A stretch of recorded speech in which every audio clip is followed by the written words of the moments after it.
আজকের দিনে টাকা পয়সা নিয়ে চিন্তা নেই এরকম মানুষ বোধহয় পাওয়াই মুশকিল, তাই না? একদম। কখনো আয় ব্যয়ের হিসেব মেলে না, তো কখনো আবার এইসব জটিল ইনভেস্টমেন্ট প্ল্যান, স্কিম মাথা গুলিয়ে যায়। ঠিক। আর অবসরের চিন্তা তো আছেই। আছেই তো। এই সবের মধ্যে একটা দিশা খুঁজে পাওয়া, সেটাই তো আসল। আর সেই জন্যই আমরা আজ securities and exchange board of India সেবির একটা আর্থিক শিক্ষার গাইড থেকে কিছু জরুরি বিষয় নিয়ে কথা বলবো। বাহ, খুব ভালো উদ্যোগ। হ্যাঁ, উদ্দেশ্যটা হলো এই পার্সোনাল ফিন্যান্সের বেসিক কিছু জিনিস, যেমন ধরুন সঞ্চয়, বিনিয়োগ, পরিকল্পনা, এই প্রাথমিক ব্যাপারগুলো একটু বুঝে নেওয়া, যাতে আমরা সবাই একটু আত্মবিশ্বাসের সাথে সিদ্ধান্ত নিতে পারি। দারুণ। আচ্ছা, তাহলে প্রথমেই যেটা সবার মনে আসে, এই সঞ্চয় আর বিনিয়োগ, এই দুটো কি একই জিনিস? অনেকেই কিন্তু গুলিয়ে ফেলেন। খুব ভালো পয়েন্ট। দেখুন, সহজ করে বললে, যা রোজগার করছেন সেখান থেকে খরচগুলো বাদ দিন, যা পড়ে রইল ওটাই সঞ্চয়। আচ্ছা। এটা সাধারণত রাখা হয় ছোটখাটো প্রয়োজনে বা হঠাৎ কোনো দরকার পড়লে, ইমার্জেন্সির জন্য। যেমন ধরুন ব্যাংকের সেভিংস অ্যাকাউন্টে টাকাটা রাখলেন। ঝুঁকি বলতে গেলে প্রায় নেই, আর যখন চাইবেন সহজেই তুলতে পারবেন। এর লিকুইডিটি বা তারল্য খুব বেশি। বুঝলাম। আর বিনিয়োগটা তাহলে কি? সঞ্চয়ের পরের ধাপ? হ্যাঁ, বলতে পারেন। বিনিয়োগ হলো ওই জমানো টাকাটাকে এমনভাবে কাজে লাগানো যাতে সময়ের সাথে সাথে সেটার দাম বাড়ে বা তা থেকে একটা নিয়মিত আয় আসতে থাকে। যেমন? যেমন ধরুন শেয়ার কিনলেন, মিউচুয়াল ফান্ডে রাখলেন, বা ধরুন সোনা, জমি, এইসব। এর লক্ষ্যটা সাধারণত একটু লম্বা সময়ের জন্য হয়। ও আচ্ছা, মানে বাড়ি কেনা বা ছেলেমেয়ের পড়াশোনা, অবসর, এইসব। একদম, এই ধরনের বড় লক্ষ্য পূরণের জন্য। কিন্তু এখানে একটা ব্যাপার আছে, বিনিয়োগে কিন্তু ঝুঁকি থাকে। আর সঞ্চয়ের মতো যখন খুশি টাকা তুলে নেওয়া সবসময় যায় না, তারল্যটা একটু কম। তার মানে শুধু টাকা জমিয়ে রাখলেই হবে না, তাকে খাটিয়ে বাড়াতেও হবে। কিন্তু এই যে বললেন ঝুঁকি আছে, এখানেই তো অনেকে একটু ভয় পান, ভাবেন তার চেয়ে টাকাটা সেভিংসে থাকাই তো ভালো। ভয় পাওয়াটা স্বাভাবিক, কিন্তু দেখুন, না জেনে ঝুঁকি নেওয়া আর বুঝে শুনে ঝুঁকি নেওয়ার মধ্যে তফাৎ আছে। এখানেই কিছু বেসিক কনসেপ্ট পরিষ্কার থাকা দরকার। যেমন? যেমন ধরুন অ্যাসেট আর লায়াবিলিটি, সম্পদ আর দায়। হ্যাঁ, এটা খুব শোনা যায়। আপনার মালিকানায় যা আছে আর যার একটা আর্থিক দাম আছে, যেমন ধরুন আপনার কেনা শেয়ার বা বাড়ি, এগুলো হলো আপনার সম্পদ বা অ্যাসেট। আচ্ছা। আর যা আপনি অন্যের কাছে দেনা লোন নিয়েছেন, যেমন গাড়ির লোন বা ক্রেডিট কার্ডের বিল, সেগুলো হলো আপনার দায় বা লায়াবিলিটি।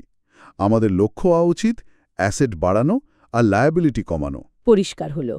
আরেকটা কথা খুব শুনি, অর্থের সময় মূল্য বা টাইম ভ্যালু অফ মানি, এটা ঠিক কি ব্যাপার? এটা খুব খুব জরুরি একটা কনসেপ্ট।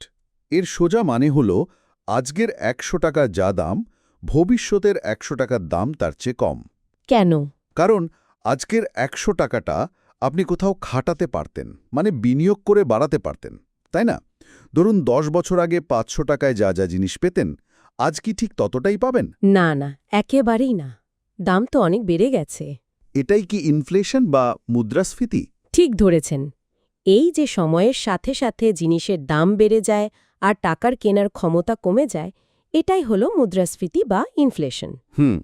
হয়তো আগে ১০ টাকা একটা ভালো সিঙাড়া পেতেন, এখন হয়তো ১৫ টাকা লাগে। তাই যখন বিনিয়োগ করছেন, দেখতে হবে রিটার্নটা যেন এই মুদ্রাস্ফীতির হারকে ছাড়িয়ে যায়, না হলে আসলে কিন্তু আপনার টাকার দাম কমছে। ও, তার মানে শুধু কত রিটার্ন পেলাম সেটা দেখলেই হবে না, ইনফ্লেশন বাদ দিয়ে হাতে কত থাকছে সেটাও জরুরি। একেই কি রিয়েল রেট অফ রিটার্ন বলে? একদম, প্রকৃত রিটার্নের হার। আচ্ছা, এই টাকা বাড়ানোর পথে সবচেয়ে পাওয়ারফুল জিনিস কোনটা বলেন তো? মনে হয় এই চক্রবৃদ্ধি সুদ বা পাওয়ার অফ কম্পাউন্ডিং, এটা নিয়ে অনেক কথা হয়। ঠিক। অনেকে তো এটাকে দুনিয়ার অষ্টম আশ্চর্যও বলেন। তাই নাকি? কিভাবে কাজ করে এটা? ব্যাপারটা হলো, আপনি শুধু আপনার আসল টাকার ওপর সুদ পাচ্ছেন না, যে সুদটা জমছে সেটার উপরও আবার সুদ পাচ্ছেন, সুদের উপর সুদ। আচ্ছা আচ্ছা। সময় যত যাবে এর এফেক্ট তত বাড়বে। একটা ছোট্ট উদাহরণ দিই। ধরুন ১,০০০ টাকা ৯% সরল সুদে রাখলে ৪০ বছরে হবে ৪,৬০০ টাকা। কিন্তু যদি চক্রবৃদ্ধি সুদে রাখেন, ওটা বেড়ে ৩১,০০০ টাকারও বেশি হয়ে যেতে পারে। অবিশ্বাস্য। মানে অনেকটা সময় ধরে রাখলে তফাৎটা বিশাল, কিন্তু কত বছরে টাকা ডবল হবে এটা বোঝার কোনো সহজ নিয়ম আছে আন্দাজ করার মতো? হ্যাঁ, একটা মোটামুটি হিসেব করার জন্য রুল অফ 72 খুব কাজের। Rule of 72। হ্যাঁ, খুব সোজা। ৭২কে আপনার বার্ষিক সুদের হার দিয়ে ভাগ করুন, যে সংখ্যাটা পাবেন মোটামুটি তত বছরে আপনার টাকা দ্বিগুণ হওয়ার কথা। বাহ! যেমন ধরুন, যদি ৮% রিটার্ন আশা করেন, তাহলে আপনার টাকা ডবল হতে আনুমানিক ৭২/৮ মানে ৯ বছর লাগতে পারে। এটা কিন্তু একেবারে কাটায় কাটায় মিলবে না, তবে একটা ধারণা পাওয়ার জন্য দারুণ। দারুণ টিপস তো। আচ্ছা, এইসব ধারণাগুলো তো বুঝলাম, কিন্তু এগুলোকে একসাথে কাজে লাগিয়ে একটা প্ল্যান বানানো, সেটাও তো খুব জরুরি। ওটাই কি ফিন্যান্সিয়াল প্ল্যানিং? ঠিক তাই। আর্থিক পরিকল্পনা বা ফিন্যান্সিয়াল প্ল্যানিং মানে শুধু টাকা জমানো বা এখানে ওখানে ইনভেস্ট করা নয়। তাহলে এটা হলো আপনার ভবিষ্যতের লক্ষ্যগুলো কি সেগুলো আগে ঠিক করা। কবে বাড়ি কিনতে চান, অবসরের জন্য কত টাকা দরকার, এইসব। তারপর সেই লক্ষ্যে পৌঁছানোর জন্য একটা পথ তৈরি করা। মানে একটা রোডম্যাপ বানানো। একদম। ওয়ারেন বাফেটের ওই কথাটা মনে করুন না, খরচ করার পর যা বাঁচে তা সঞ্চয় করো না, বরং সঞ্চয় করার পর যা বাঁচে তা খরচ করো। হ্যাঁ হ্যাঁ, খুব বিখ্যাত কথা। আয় সঞ্চয় ইজিক্যালস টু ব্যয়। ঠিক, মানে আয় থেকে আগে সঞ্চয় বা বিনিয়োগের টাকাটা সরিয়ে ফেলুন, তারপর বাকিটা দিয়ে খরচ চালান। তার মানে লক্ষ্য ঠিক করাটা খুব দরকারি। এই লক্ষ্যগুলো কেমন হওয়া উচিত?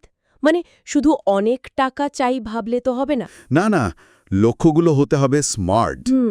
আচ্ছা, মানে এস মানে স্পেসিফিক, সুনির্দিষ্ট, এম মানে মেজারেবল, পরিমাপযোগ্য, এ মানে অ্যাচিভেবল, অর্জনযোগ্য, আর মানে রিয়েলিস্টিক, বাস্তবসম্মত, আর টি মানে টাইম বাউন্ড। সময়ভিত্তিক। ও আচ্ছা। একটা উদাহরণ দেবেন? ধরুন, শুধু বাড়ি কিনব না ভেবে যদি ভাবেন আগামী ১০ বছরের মধ্যে কলকাতায় একটা ২ বেডরুমের ফ্ল্যাট কিনব, যার জন্য ডাউন পেমেন্ট লাগবে ২০ লক্ষ টাকা, তাহলে এটা একটা স্মার্ট লক্ষ্য হলো। এটা অনেক বেশি ক্লিয়ার। এর জন্য প্রতি মাসে কত জমাতে হবে সেটা হিসেব করা সহজ। ঠিক। এবার যখন আপনি বিনিয়োগের সিদ্ধান্ত নেবেন, তখন কোন জিনিসগুলো মাথায় রাখবেন? হ্যাঁ, এটা একটা বড় প্রশ্ন। কি দেখে বিনিয়োগ করব? মূলত ৩টে জিনিস, ৩টে স্তম্ভ বলতে পারেন। সেফটি বা নিরাপত্তা, লিকুইডিটি বা তারল্য, আর রিটার্ন বা লাভ। নিরাপত্তা, তারল্য, রিটার্ন। হ্যাঁ, আপনার আসল টাকাটা কতটা সুরক্ষিত ১ নম্বর। ২, দরকার পড়লে কত সহজে টাকাটা হাতে ফেরত পাবেন, মানে তারল্য কেমন। আর ৩, সেখান থেকে কি রকম লাভ আশা করছেন।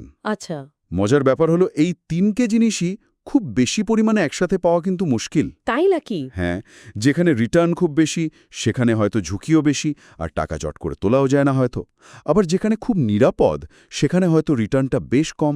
তাই নিজের প্রয়োজন আর কতটা ঝুঁকি নিতে পারবেন সেটা বুঝে এই ৩টের মধ্যে একটা ব্যালেন্স করতে হবে। বুঝেছি। দারুণ একটা আলোচনা হলো কিন্তু। তাহলে আমরা শুরু করেছিলাম সঞ্চয় আর বিনিয়োগের তফাৎ দিয়ে, তারপর অর্থের সময়মূল্য, মুদ্রাস্ফীতি কেন জরুরি, চক্রবৃদ্ধি সুদের জাদু। হ্যাঁ, রুল অফ 72 এর মতো সহজ নিয়ম, স্মার্ট লক্ষ্য কি করে বানাতে হয়। আর শেষে বিনিয়োগের ওই ৩টে স্তম্ভ, নিরাপত্তা, তারল্য আর রিটার্ন। এই বেসিকগুলো জানা থাকলে কিন্তু টাকা পয়সার সিদ্ধান্ত নেওয়াটা অনেক সহজ হয়ে যায়। নিঃসন্দেহে এগুলোই হলো পার্সোনাল ফিন্যান্স ম্যানেজমেন্টের একেবারে গোড়ার কথা, কিন্তু খুব খুব জরুরি। আলোচনার শেষে একটা কথা ভাবছি, বিনিয়োগের ক্ষেত্রে তো সবসময় বলা হয় যে সব ডিম এক ঝুড়িতে রাখতে নেই, মানে ডাইভার্সিফিকেশন বা বৈচিত্র্য আনা দরকার। খুব জরুরি। তো এই ভাবনাটা থেকেই আজকের আলোচনা শোনার পর নিজেদের আর্থিক সুরক্ষায় একটু বৈচিত্র্য আনতে খুব ছোট হলেও একটা নির্দিষ্ট পদক্ষেপ কি নেওয়া যেতে পারে, এটা না হয় শ্রোতারাই একটু ভাবুন।